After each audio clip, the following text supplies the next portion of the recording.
Put God first. Put God first in everything you do. Everything that you think you see in me, everything that I've accomplished, everything that you think I have, and I have a few things, everything that I have is by the grace of God. Understand that. It's a gift. 40 years ago, March 27th, 1975, it was 40 years ago, just this past March, I was flunking out of college. I had a 1.7 grade point average. I hope none of you can relate. I had a 1.7 grade point average. I was sitting in my mother's beauty shop. They still call it beauty shop now? What they call it now? Yeah, I was sitting in the beauty parlor. I was sitting in my mother's beauty parlor, and I'm looking in the mirror, and I see behind me this woman under the dryer. And every time she looked up, every time I looked up, she was looking at me, just looking me in the eye. And I didn't know who she was, and I said, she said, somebody give me a pen, give me a pencil, I have a prophecy.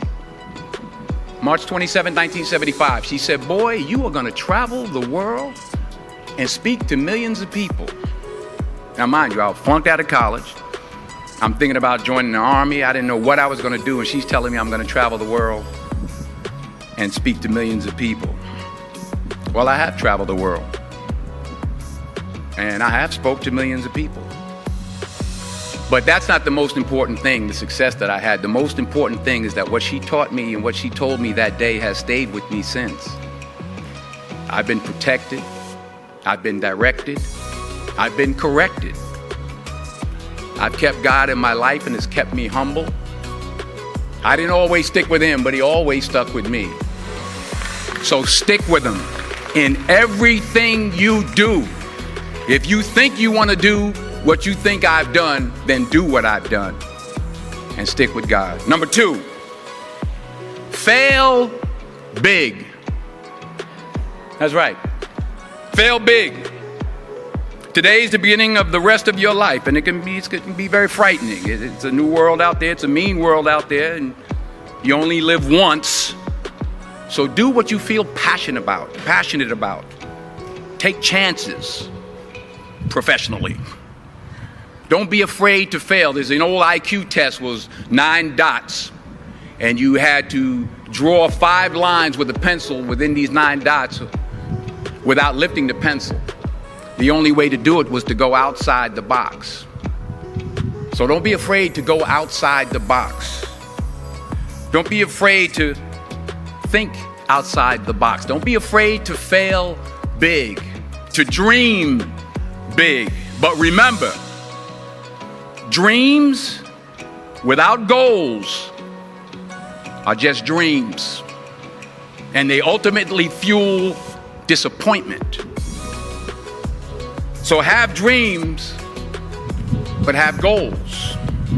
Life goals, yearly goals, monthly goals, daily goals. I try to give myself a goal every day. Sometimes it's just to not curse somebody out. Simple goals, but have goals. And understand that to achieve these goals, you must apply discipline and consistency. In order to achieve your goals, you must apply discipline, which you have already done, and consistency every day, not just on Tuesday and miss a few days. You have to work at it every day. You have to plan every day. You've heard the saying, we don't plan to fail, we fail to plan. Hard work works. Working really hard is what successful people do. And in this text, tweet, twerk world that you've grown up in, remember, just because you're doing a lot more doesn't mean you're getting a lot more done. Remember that. Just because you're doing a lot more doesn't mean you're getting a lot more done. Don't confuse movement with progress. My mother told me, she said, yeah, because you can run in place all the time and never get anywhere. So continue to strive, continue to have goals, continue to progress. Number 3, you'll never see a U-Haul behind a hearse. I'll say it again. You'll never see a U-Haul behind a hearse. I don't care how much money you make, you can't take it with you. The Egyptians tried it. They got robbed. That's all they got. You can't take it with you. And it's not how much you have. It's what you do with what you have. We all have different talents. Some of you will be doctors, some lawyers, some scientists, some educators, some nurses, some teachers. Yeah, okay. Some preachers. The most selfish thing you can do in this world is help someone else. Why is it selfish? Because the gratification, the goodness that comes to you, the good feeling that I get from helping others, nothing's better than that. Well, one or two things, but nothing's better than that. Not jewelry, not big house I have, not the cars, but it's the joy. That's where the joy is, in helping others. That's where the success is, in helping others.